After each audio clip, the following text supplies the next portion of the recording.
醒醒！醒醒！醒醒！醒醒！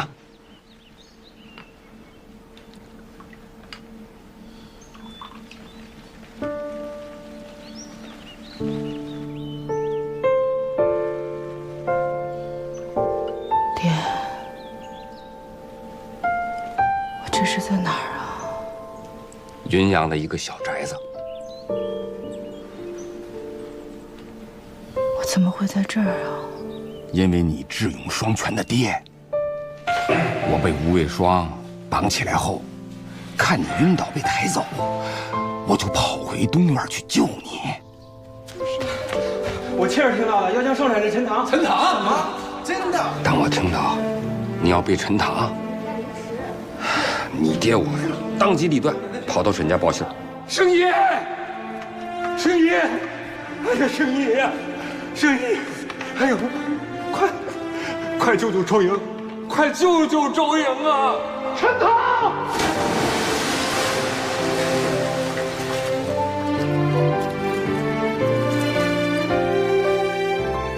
人家沈清仪呀，真仗义，把能当的都当了，凑钱租了这么个小宅子，还派玲珑姑娘过来伺候你。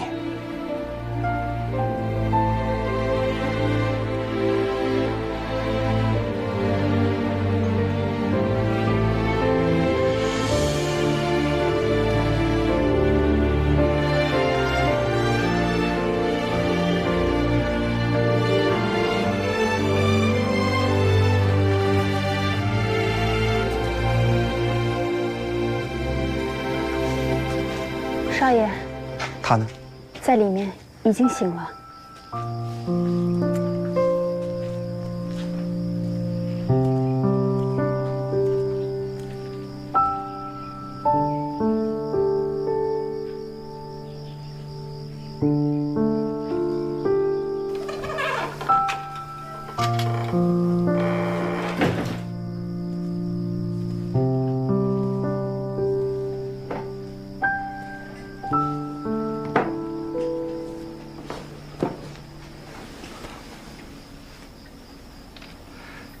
唉，你说你死都不要我救，可是到最后呢，救你的人还是我。你说你死都不回沈家了，可是到最后呢，你还得给我乖乖的回沈家。你还要我跟你回沈家？那不然你现在能去哪儿呢？不过我都想好了。等你身子好一点以后啊，我就给你换个名字，跟外人呢就说你是我新买来的丫头。再过一阵子，我就去跟我娘说，让你以后都跟着我。你还要我跟你？吴聘那一段啊，只要我不在乎，我娘应该不能说什么。你不在乎，可是我在乎。你什么意思啊？我不想跟你。你别忘了，你现在的命是我救的。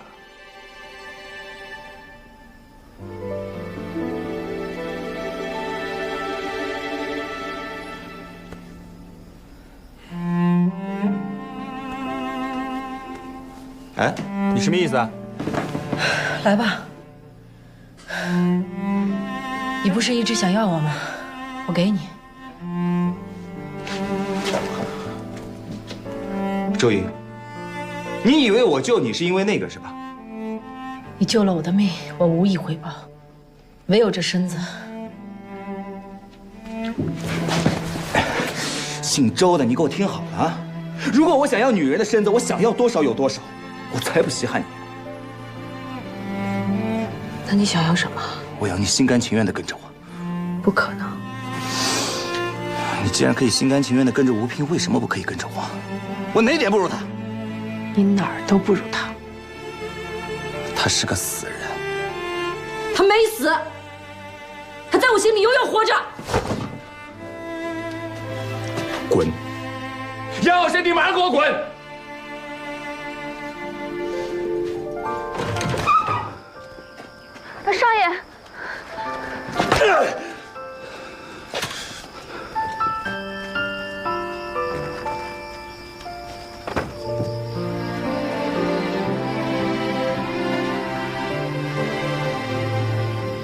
人家刚刚救了你一命，我还他一命就是了。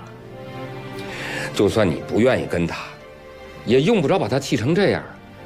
你不是擅长见人说人话，见鬼说鬼话？我也不知道自己是怎么了，每次见人他都这样。或许我和他天生就犯冲了。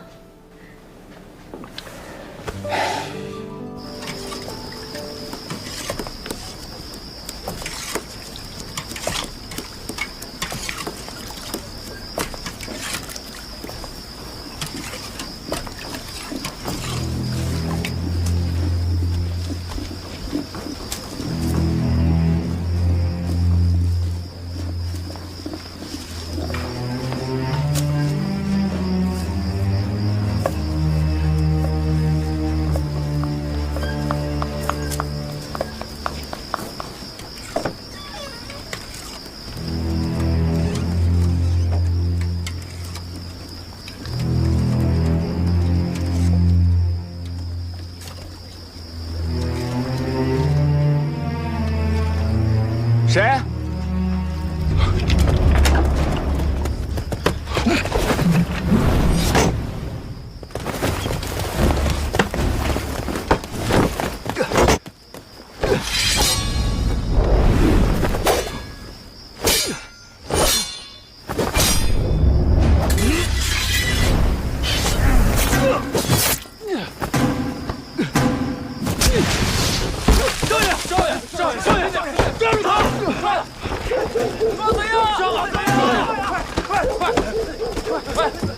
人呢？二少爷，还追吗？不用了。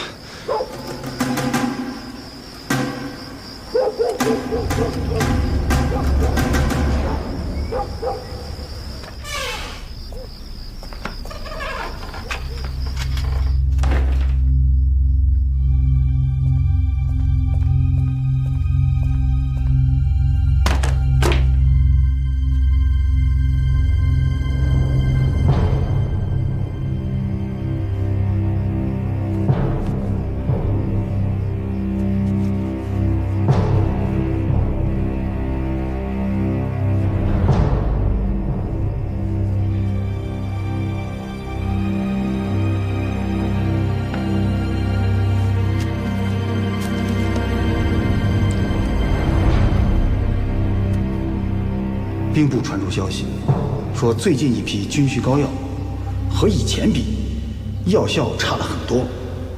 我查了一下，以前的膏药都是由吴家东院供应，最近一批换了沈家。兵部怀疑这批膏药掺了假。吴家东院的案子刚刚尘埃落定，沈家再大的案，也不至于在这个档口上重蹈覆辙。老师前日吩咐之事，学生已经查明，沈氏药材行的确有偷工减料之事实。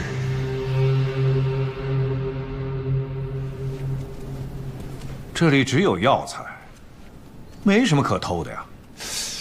殿堂里倒是有些货款，或许是从那些银子来的。银子丢了吗？没有。也许就是一个贼而已。赶紧开工吧，要是误了交货，才是大事。是。爹，我觉得这个人不是贼。何以见得？他身手极其了得，我根本不是他对手。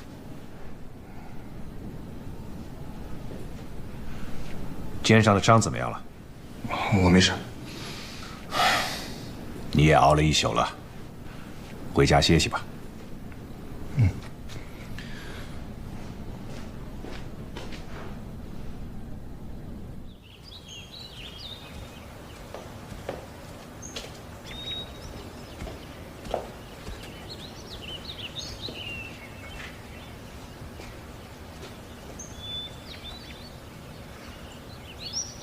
给。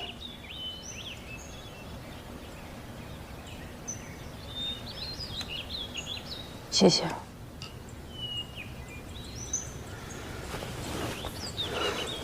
也不知道你哪里好了，二少爷就是对你念念不忘。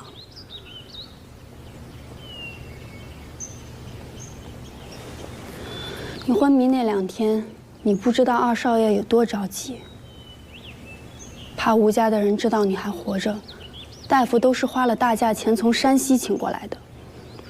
还有这东阿阿胶，听那大夫说，当年太后患有血症，胎儿差点就保不住了，就是当时的东阿县的户部侍郎建议先帝给太后喝这个，才顺利产下同治帝的。这可是花大价钱都买不来的好东西。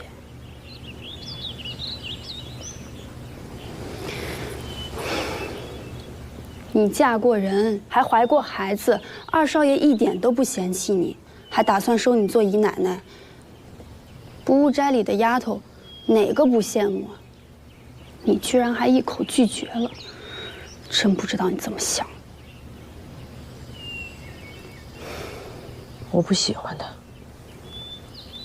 为什么？二少爷那么好的一个人，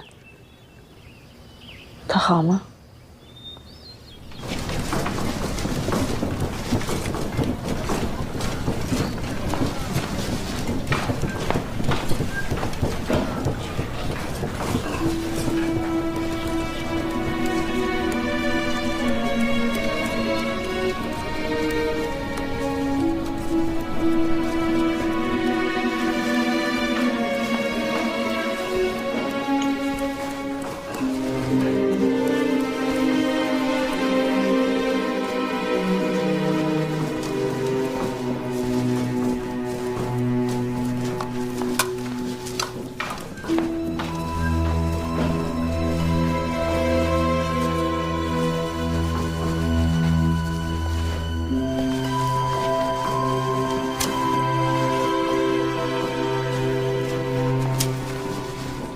师傅，您这是在给军需订单的膏药配料？是的。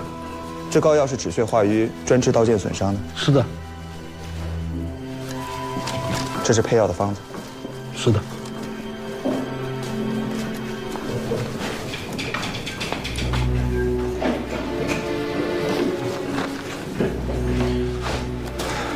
户部的军需订单文书在哪儿？啊，二少爷，在这儿呢。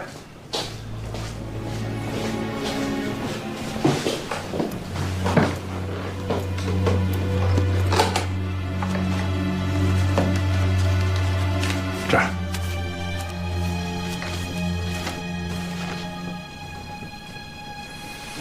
为什么这文书上的膏药配方有血节，但我们的膏药配方当中没有这一样？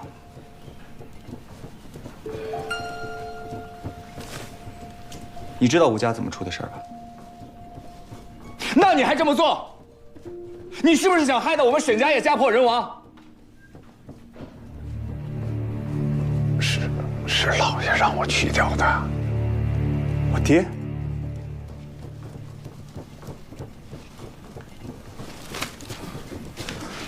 二少爷，二少爷，爹。这个时候你不在药材行帮忙，你跑回来做什么呀你？爹，军需药膏当中的血节，是不是你让韩掌柜给去掉的？你知道了？你明知道那膏药里边最重要的成分就是血节，你把它去掉了，那止血疗伤的效果不就没了吗？我知道。你知道你还那么做？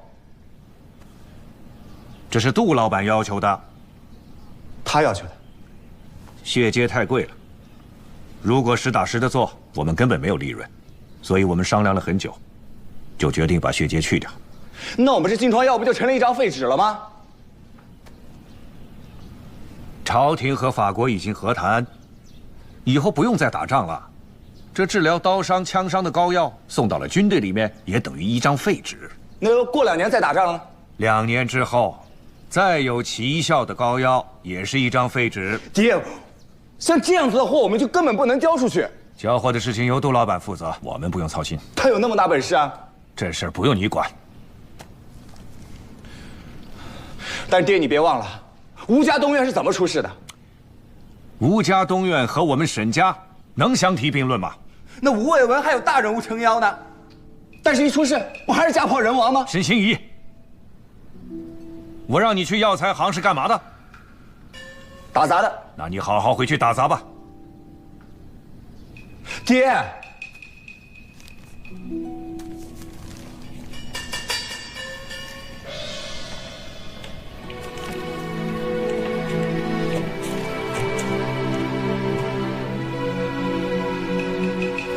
杜老板，这万万不可呀！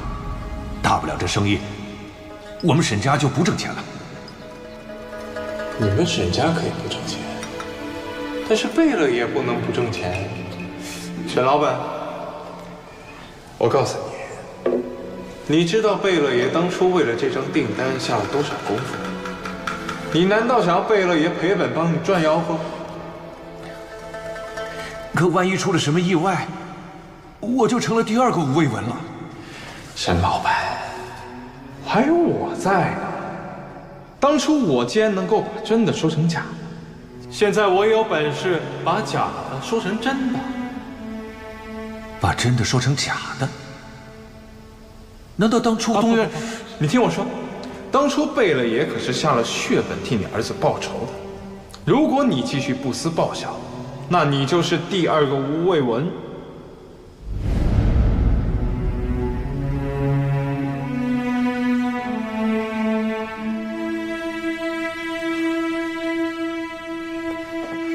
哎，你不能进，出去，出去！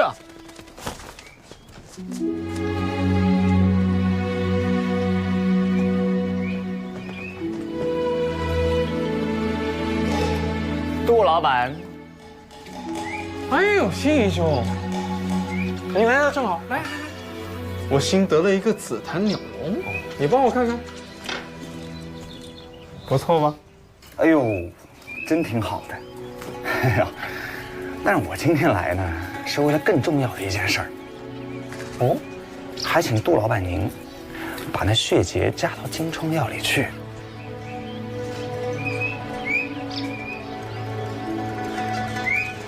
你怎么管起这些小事儿来了？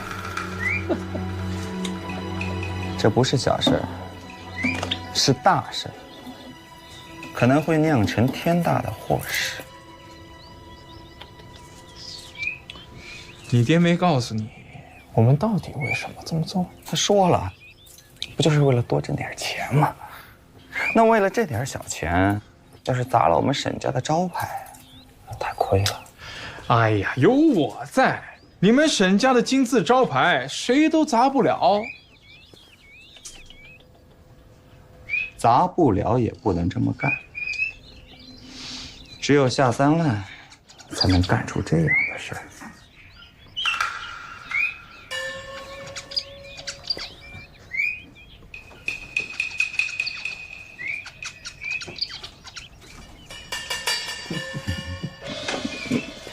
你看啊，我这些鸟都是刚出壳的，所以说，我如果不喂它们，它们只有死路一条。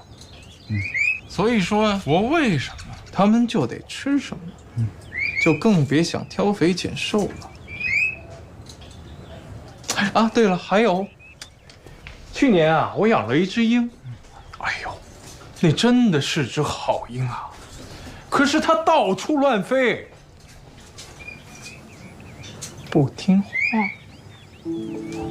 最后怎么着？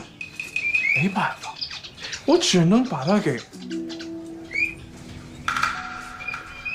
哎，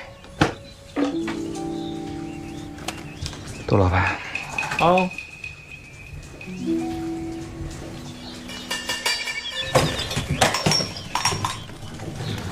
对不住了。我什么都爱玩，就是不爱玩鸟笼。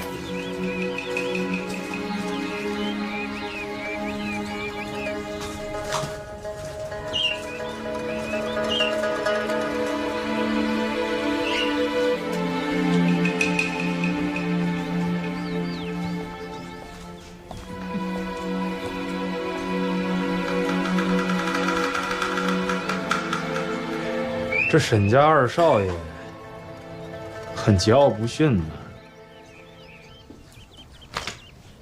桀骜不驯的东西，一般就只有2个下场，要么殉，要么亡。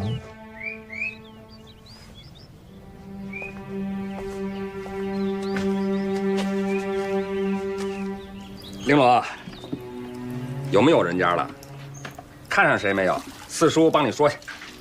我们当丫头的这种事儿哪能自己做主啊？爹，啊，你上街帮我买点东西，买什么？白纸、白布，还有红衣泥。你买这些做什么呀？别管了，帮我买来就行。哦。玲珑，哎，我要走了，谢谢你这段时间照顾我。你要去哪儿？回吴家东院。你还要回去啊？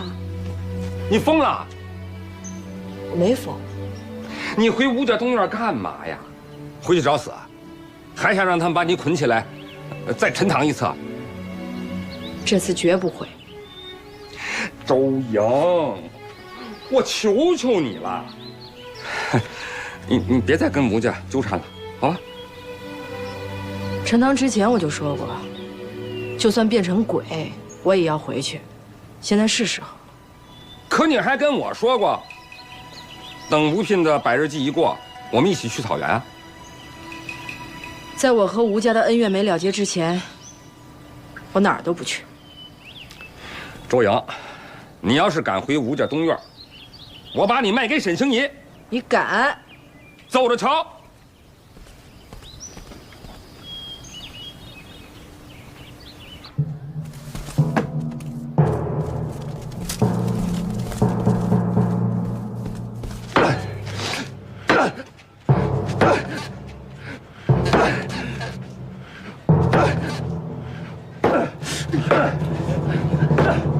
怎么了？发这么大脾气啊？不知道啊？他干嘛呢？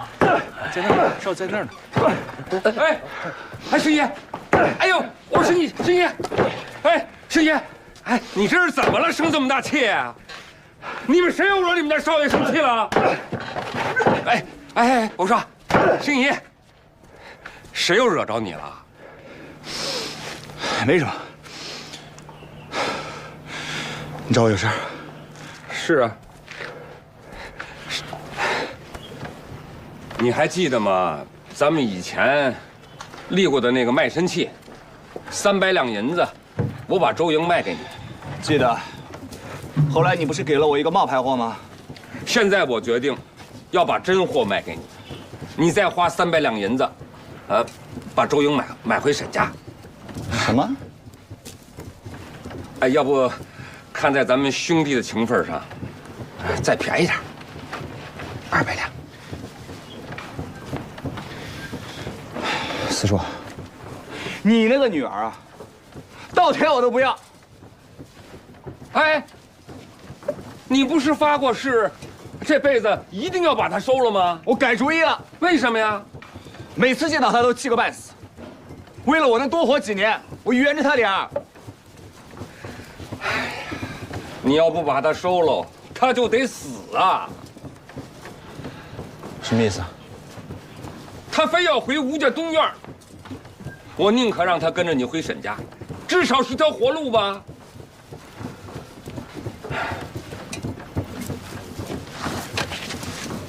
哎，二星爷，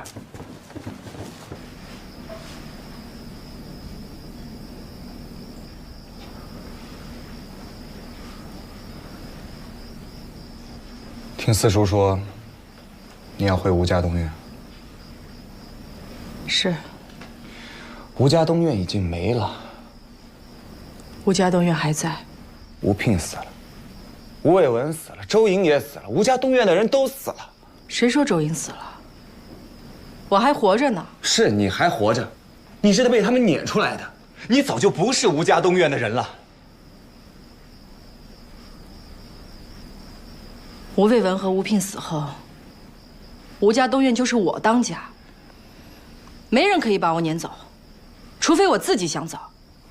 我不知道你要回去干嘛。我要去找回我的清白，夺回属于东院的股份。如果你命都没有了，你要清白有何用啊？要那些股份又有何用啊？如果被人欺负不能还手，被人冤枉不能洗清，那我活着还有什么用？但是你别忘了，吴家其他几院的人根本就容不下你。你要就这么贸然回去，他们一定把你往死里弄。哼，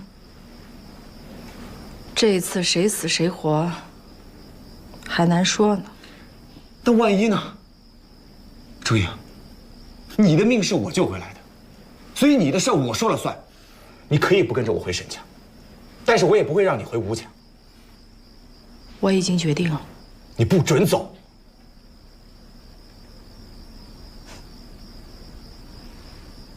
沈心怡，你关不住我的。当年我既然能跑，那这一次，我一样能跑。你是不是听不懂我在说什么？我都是在为你好。没事儿，大不了就是一死。你死都不怕？我怕，但我更怕窝窝囊囊的活着。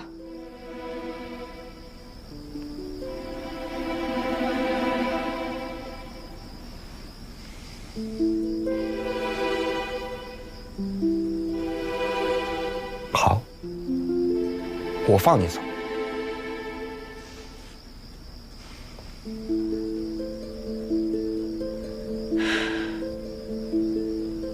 谢谢你。这是你第一次对我说谢谢，也是你逃跑以后第一次心平气和跟我说的一句话。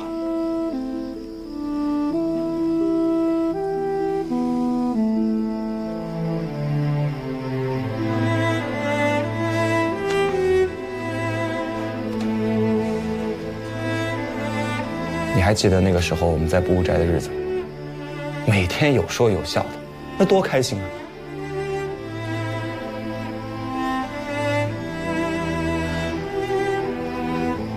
那是很久很久以前的事情。我就是不明白为什么，我一直带你不跑，你每次见到我不是打就是骂。那吴家东院军需作假，害死我大哥，坏事做尽。吴家东院从来没有造假。他们不是用松香代替血竭吗？我曾经提议用便宜的杜鹃花叶子代替血竭，都被吴卫文臭骂一顿。他怎么还会用毫无止血效果的松香代替血竭？你说什么？杜鹃花叶子可以代替血竭？你要再说吴家东院造假的话，那我永远都不会和你心平气和。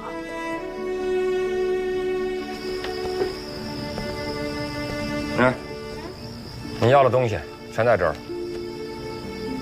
想好了？是。真不要我帮忙？我一个人没问题。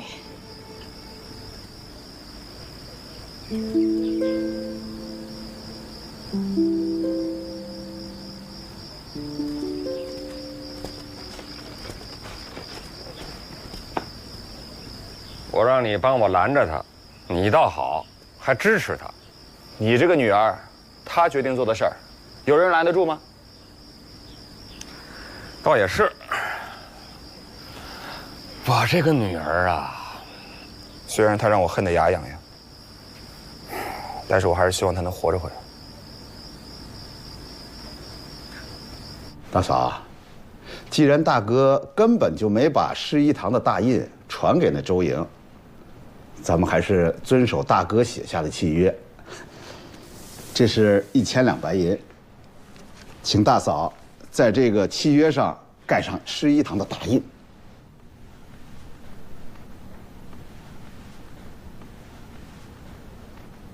周莹说了，这契约是权宜之计。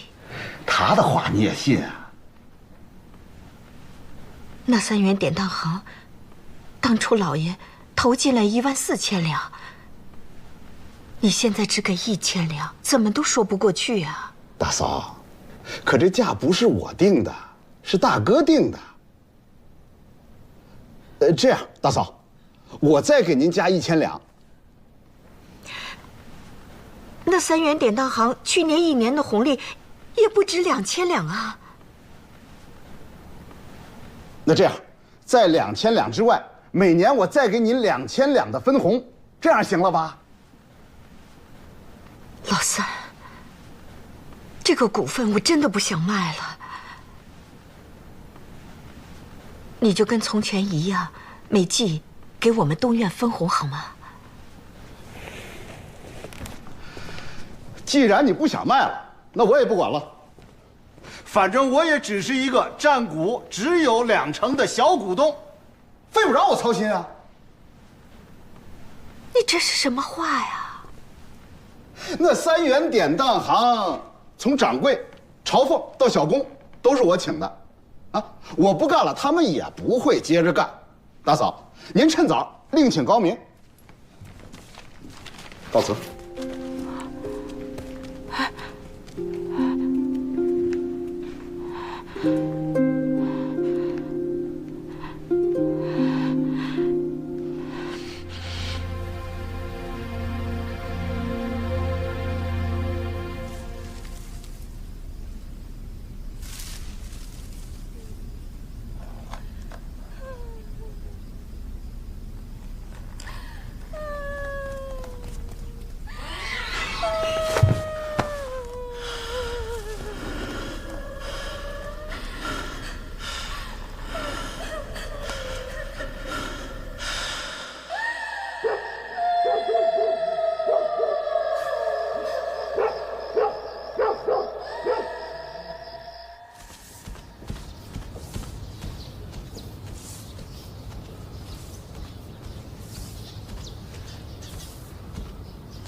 张妈，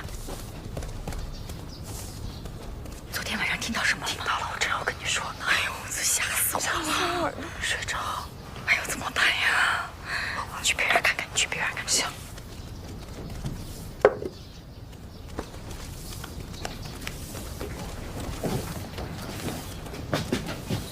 春夏。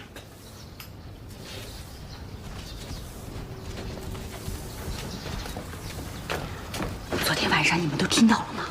我听到了。你们觉得那声音像谁？是少奶奶。不会吧？少奶奶一进东院，我就跟她在一起，那声音我最熟悉了，就是她。真的？你们别怕，你们又没害少奶奶，就算少奶奶索命，也不会害你们的。你们在那嘀咕什么呢？宝来，宝管家，昨天晚上你没听见？听见什么？我们听到了。这上面都说呀，人死了之后，如果有冤气，就会阴魂不散。难道？说什么？少奶奶回来了。春雪，你胡说八道什么呢？啊！你是不是长嘴还没长够啊？还有你啊，张妈，一把年纪了啊，也跟着糊涂啊！我告诉你们啊，这件事情以后谁也不准再提。我要是再听见，立刻掌嘴。听清楚了没有？听清楚了。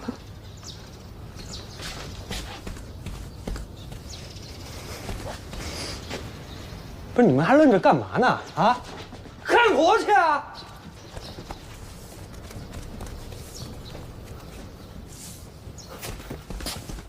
大妈，我爹那天对您是确实不太恭敬，但是他现在已经后悔了。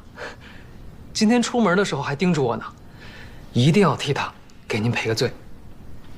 他还说呢，等您气儿消了，他亲自上门，任你责罚。大家都是一家人，一点口角过了就过了，没什么罚不罚的。可不是嘛！你看我们家吴玉，对你这个大妈呀，比对我这个亲娘还亲。这才是真真正正的一家人嘛。吴玉倒真的是很懂事。大妈，如果您不嫌弃我，您就认了我这个儿子吧。我倒是求之不得。有个人陪我说说笑笑，日子过得快一点。真的？那就这么定了。大嫂，我们挑个好日子，在神堂正式认下吴越。好，太好了。大嫂，我们家老爷啊，是想把3元典当行交给吴玉管，你就把那70%的股份转给吴玉吧，反正吴玉已经是你的儿子了，转给他也不是转给别人呐。娘，您放心，有我在，以后啊，每一季的红利，我保证亲自交到您手上来，只会多不会少。难道你还怕你儿子坑你啊？那就认子的时候一并办吧。哎呦，太好了！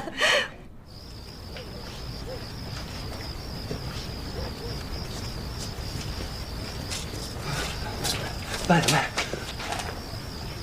走。福来，你相信有鬼吗？我相信有鬼啊，但是我又没做亏心事，我不怕。哎，你有听到什么声音吗？没有。你仔细听听，是风的声音吧？风啊！我可能听错了。走，继续。